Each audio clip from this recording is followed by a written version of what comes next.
예, 우리 친구들 반갑습니다. 이번 주차에는 예금보험 제도에 대해서 알아보는 시간을 갖도록 하겠습니다. 이번 시간에 우리가 주로 학습할 내용은 예금제도가 뭔지 의의를 좀 알아보고요. 예금보험 제도의 이론적 배경을 알아보도록 하겠습니다. 아울러서 미국, 일본, 독일, 영국, 프랑스, 캐나다에 대한 주요 예금 보험 제도에 대해서 살펴보는 시간을 갖도록 하겠습니다. 자, 이제부터 시작하도록 하겠습니다. 먼저 개념을 한번 살펴보도록 하겠습니다. 예금 보험 제도란 자본시장의 자율화와 개방에 따라서 금융시장에서 금융기관들에 대한 경쟁의 치열화가 초래되겠습니다. 따라서 금융기관들은 방망경영과 고위험 고수익, 즉 하이리스크 하이리턴이라는 공격적인 경영을 시작하게 됩니다. 이에 따라서 금융기관들에 대한 경영수지가 악화되고 은행이 부실화가 되는 그러한 현상이 발생하게 되었습니다. 따라서 대량 인출 사태가 야기되고 이에 따라서 예금보험제도가 도입하게 된 그러한 프로세스를 가지게 됩니다. 미국의 경우에 1928년부터 시작된 그러한 대공황이 1930년대까지 이루어지게 됨으로써 연쇄적 은행이 도산하게 됩니다. 따라서 미국에서 예금보험제도가 도입돼서 시행하게 됩니다. 우리나라의 경우에는 신용관리기금, 즉 상호신용금고 등을 통해서 제2금융권이 도입이 되게 됩니다. 그리고 1996년에 대한민국도 예금보험공사가 설립이 되게 됩니다. 1997년 12월에 IMF 외환위기라는 그러한 위기를 겪게 됩니다. 그에 따라서 우리 대한민국의 금융산업의 자율화와 개방화가 이루어지게 됩니다. 1998년 4월 달에 금융감독위원회가 출범됨으로써 은행권과 비은행권의 예금보험제도가 통합 운용되기 시작합니다. 다음은 예금보험제도의 이론적 배경에 대해서 살펴보도록 하겠습니다. 이론적 배경에 접근하기 전에 먼저 예금보험제도의 의의를 다시 한번 정의를 해보도록 하겠습니다. 예금보험제도란 동일한 종류의 위험을 가진 사람들이 평소에 기금을 적립해서 만약의 사고에 대비하는 그러한 제도라 볼 수 있습니다. 이러한 예금보험제도는 금융기관이 예금자의 예금 인출에 응할 수 없을 경우에 제3자인 예금보험기관이 해당 금융기관의 예금을 대신 지급하는 그러한 제도라 볼 수 있습니다. 금융기관들은 여러 가지 기능을 가지고 있습니다. 그 기능 중에 만기 변환 기능을 가지고 있습니다. 고객들이 은행에 예금을 들은 그 예금을 모았다가 다시 재대출을 하는 그러한 경우가 생기겠죠. 따라서 금융기관이 가지고 있는 그러한 예금들은 만기 구조가 불일치하는 그러한 성격을 가지고 있습니다. 금융기관들은 단기성 부채를 조달해서 장기성 자금을 운용함으로써 유동성 악화를 많이 겪게 되었습니다. 또한 예금보험제도의 또 하나의 그러한 개념을 살펴볼 때 생각해야 될 부분은 고정된 명목 가치가 보장된다는 사실입니다. 저생산성 부분에 자산을 운용하고 만기 전 비유동성 자산의 현금화시킴으로써 결국은 금융기관들이 지급불능 사태를 초래하게 되었던 것입니다. 또한 금융기관들은 지급준비금을 운용하는 그러한 역할을 가지고 있겠죠. 그래서 이러한 여러가지 그 취지하에 예금보험제도가 도입해서 시행하게 되는 것입니다. 자, 그럼 이론적 배경이 있어서 이러한 예금보험제도가 태동하게 된 그러한 필요성을 살펴보게 되었습니다. 첫 번째는 효익 제공이고, 두 두 번째는 예금의 대량 인출 사태를 예방하기 위해서 태동이 되겠습니다. 세 번째는 효율적 재고를 위한 경쟁 여건이 금융기관들이 조성되었기 때문에 예금보험제도가 도입이 되는 것입니다. 효익 제공 측면에서는 무엇보다 소의 예금자를 보호하기 위해서 생긴 것이고, 효율성 제고를 위한 경쟁 여건 조성에는 아무래도 은행 간의 자유로운 그러한 경쟁을 유도하기 위한 그러한 이유가 되겠고요. 또 하나는 은행 간 경영 여건의 평준화에 기여하기 위해서 태동이 되었습니다. 또한 부실 은행의 청산과 건전 은행에 의한 흡수 합병을 돕기 위해서 예금보험제도가 도입이 되었습니다. 아울러서 대형 은행의 솔리마 현상을 방지하기 위해서 예금보험제도가 도입돼서 시행되고 있는 것입니다. 자, 그러면 이번에는 예금보험과 도덕적 위험에 대해서 한번 살펴보도록 하겠습니다. 먼저 도덕적 위험의 이론적 근거에 대해서 한번 잠시 살펴보도록 하겠습니다. 과거에 위험한 투자라 판단한 투자 사업에 대한 승인을 금융기관들이 수행한 결과입니다. 또 하나는 은행이 모든 영역에서 위험 선호자로서 행동했던 그러한 이유 때문에 또 예금보험제도가 생긴 것입니다. 물론 고객들도 하이리스크 하이리턴, 위험이 높은 자산에 투자함으로써 또 높은 수익률을 달성하고자 하는 니드가 있는 것입니다. 이에 따라서 금융기관 또한 그러한 수익에 보답하기 위해서 위험이 높은 그러한 자산에 투자하게 되는 그러한 모습을 보이게 됩니다.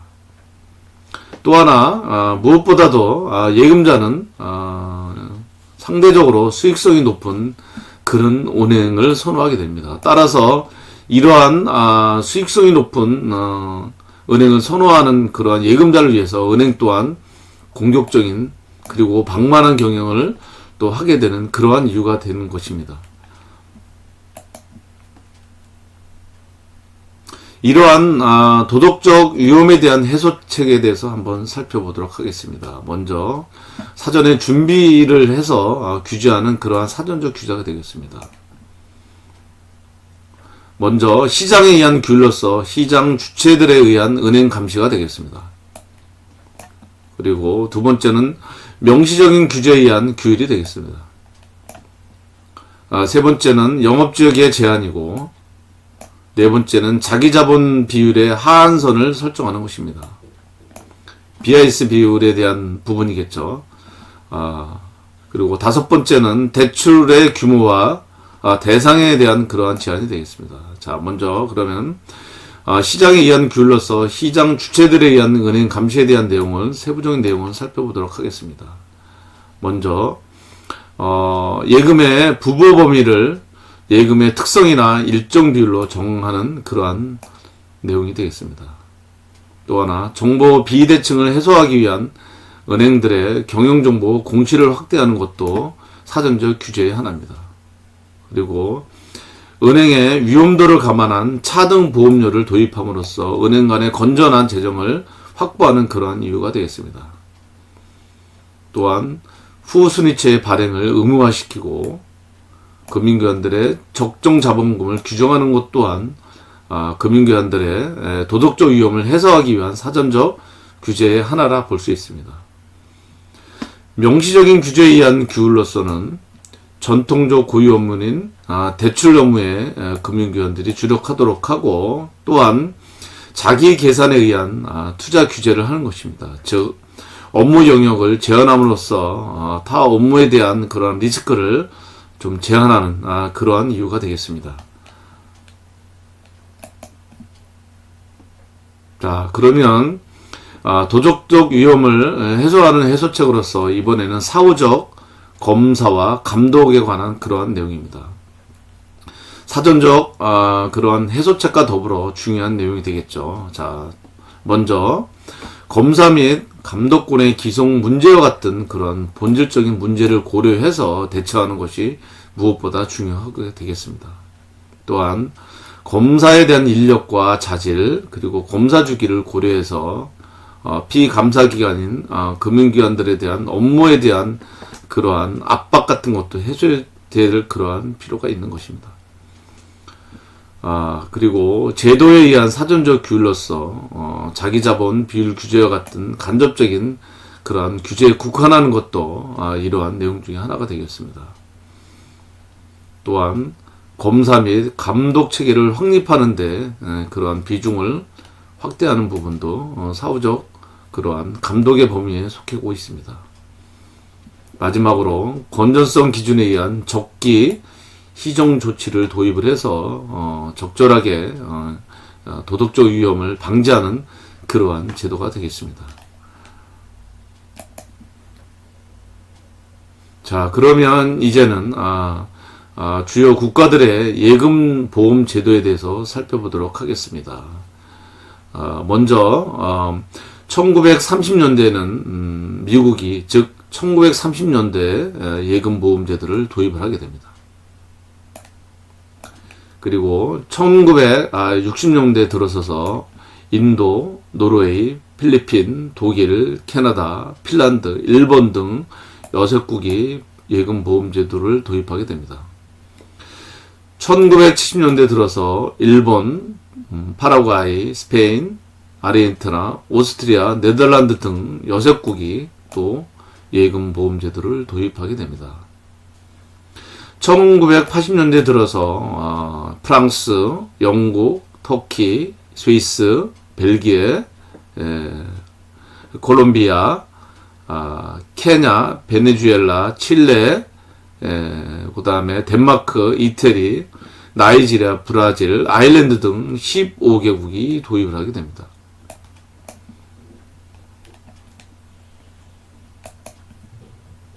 자, 그러면 구체적으로 주요 국가의 예금 보험 제도에는 어떠한 내용들이 있는지 한번 살펴보도록 하겠습니다. 먼저 금융제도가 가장 잘 되어 있는 미국의 보험 제도입니다. 미국인 경우에 1933년 6월에 연방예금보험공사를 설립을 하게 되고 1934년에 연방저축대부보험공사가 설립되게 됩니다. 그리고 1989년에 저축기관 보험기금이 설립됨으로써 연금저축대부보험공사를 해체하게 됩니다. 연방예금보험공사에서는 은행보험기금과 저축기관 보험기금을 통괄해서 관할하고 있습니다. 미국 예금보험공사의 지급 대상 예금에는 금융기관의 예금과 양도성 예금증서 CD가 있고요. 정기예금, 저축예금, 당좌예금 등이 있습니다. 그러나 금융채와 해외예금, 역외연금과 같은 것은 예금보험 지급 대상에 제외되고 있습니다. 자, 보험금의 순예금액은 부보 대상 예금 및 신탁의 원리금에서 예금자의 차입금을 차감해서 지급하게 됩니다. 지급 한도는 각종 예금에 대해서 개인당 10만 달러가 되겠습니다. 참고적으로 2017년 3월 24일 기준 환율을 적용할 경우에는 1억 1215만 원이 되겠죠. 지금 환율은 뭐 약간 변동이 있었겠지만 그렇게 큰 차이는 없습니다. 미국 보험기금의 재원은 반기별 징수 보험료가 있고요. 그 다음에 기금의 운용수익이 되겠죠. 그리고 재무성으로부터 차입도 가능합니다. 그래서 이 금액은 무한정하는 건 아니고요. 300억 달러 범위 내에서 하고 있습니다. 그리고 만약에 지급 불능된 저축금융기관의 인수 및 관리에 대한 부분에 업무가 있을 경우에는 정리신탁공사에서 관리를 하고 있습니다. 그리고 금융기관의 폐쇄 및 청산에 있어서 예금의 직접 지불과 피보험 예금의 이전, 자산부채 승계 방식을 채택하고 있습니다. 그리고 미국의 예금보험공사에서는 경영 곤란에 빠진 금융기관에 대한 자금 지원도 하고 있고, 아울러서 금융기관 간 합병에 대한 즉 인수 합병에 대한 사례가 있을 경우에도 자금 지원을 하고 있습니다. 자, 두 번째로 일본의 예금보험 제도에 대해서 살펴보도록 하겠습니다. 먼저 히스토리입니다. 일본은 1971년 7월에 예금보험기구가 특별형 법인 형태로 설립이 되게 됩니다. 자본금은 450만 엔이고 약 4억 5천만 원이 되겠습니다. 일본의 예금보험공사는 정부와 일본은행, 민간금융기관이 공동 출자를 하고 있고, 도시은행이나 지방은행, 노동금고가 의무가입으로 되어 있습니다. 일본의 보호 대상 예금에는 예금과 정기예금, 상호부금, 원본 보존 계약이 있는 금전시타, 으로 되어 있습니다. 그리고 외화 예금과 금융기관 예금, CD 양도성 예금 증서이죠. 역외금융계정, 대부신탁, 국가 및 지방자치 단체 예금, 이런 내용들은 예금보호 대상에서 제외를 하고 있습니다.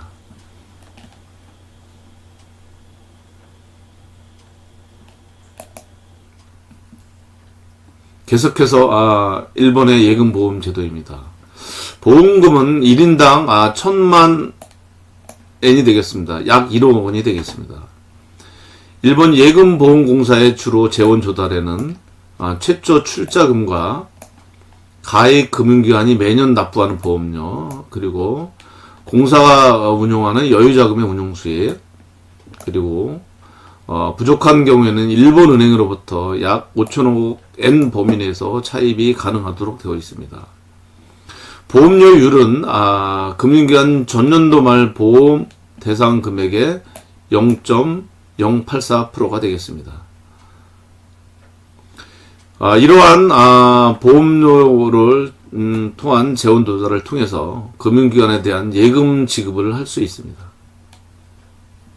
도산금융기관의 부채를 인수한 금융기관이 되겠고, 도산금융기관의 합병을 추진한 금융기관이 되겠습니다.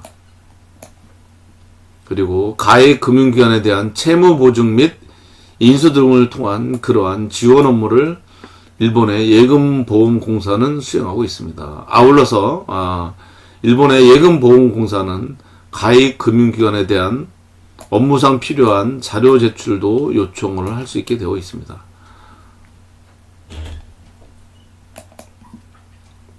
자, 세 번째로 독일의 예금보험 제도에 대해서 살펴보도록 하겠습니다.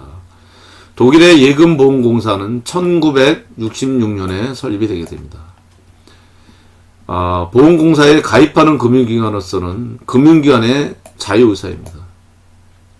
하지만 외국 은행을 제외한 대부분 민간 상업은행들이 주로 가입이 되어 있습니다. 주요 보험 대상 예금에는 요구불 예금, 정기예금, 저축예금들이 있고, 하지만 금융기관 예금은 제외도록 되어 있습니다. 1인당 보험 지급 한도는 도산은행 자기 자본의 30%가 되겠습니다. 사실상 전액을 보장하고 있는 그러한 제도입니다.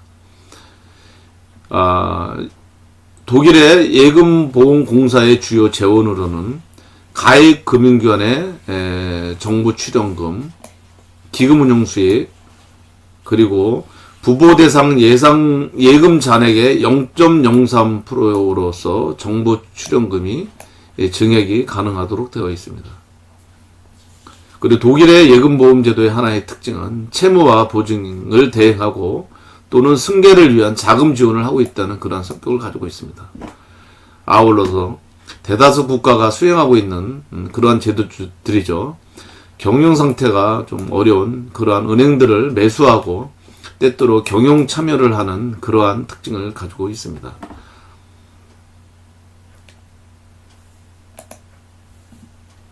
자, 이번에는 영국의 보험 제도를 살펴보도록 하겠습니다. 영국인 경우에는 1982년에 예금보험기금을 창설하게 되었습니다. 소액 예금자를 보호하기 위해서 1인당 35,000파운드, 약 한 4,900에서 5천만원 범위 내입니다. 개인연금의 90%를 보호하고 있습니다. 영국의 예금보험제도는 1987년에 개정을 하게 됩니다. 그래서 설립 허가를 받은 모든 금융기관들은 의무적으로 가입을 해야 되고, 보험금 지급 대상은 외화예금, 금융기관의 예금, 그 다음에 양도성 예금 증서인 CD, 그리고 담보예금을 제외한 모든 예금이 보험금 지급 대상으로 되어 있습니다. 그리고 예금보험공사의 재원은 각 금융기관들이 출연하는 출연금, 그 다음에 추가 출연금, 그리고 특별 출연금, 그 다음에 영국의 중앙은행인 영란은행으로서 차입을 가능하게 되어 있습니다. 영국의 예금보험공사에서는 예금보험위원회를 둠으로써 예금보호의 관리와 운용 담당을 수행하고 있습니다.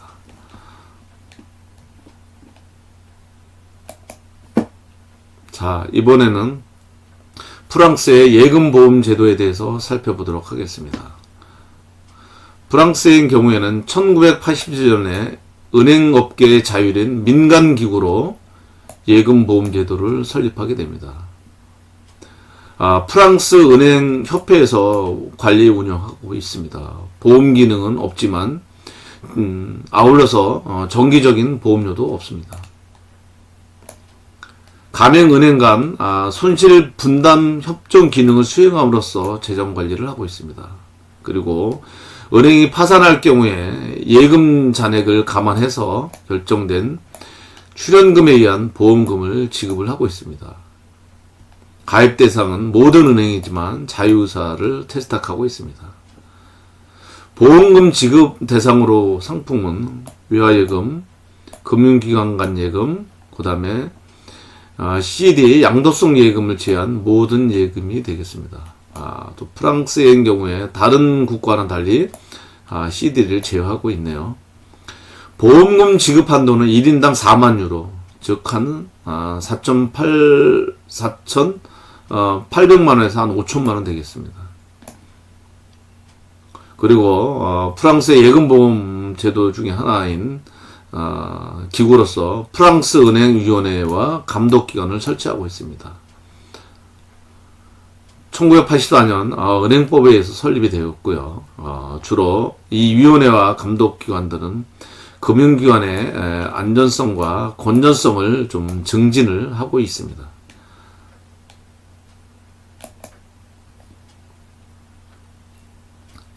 자, 이번에는 캐나다의 예금보험 제도에 대해서 살펴보도록 하겠습니다.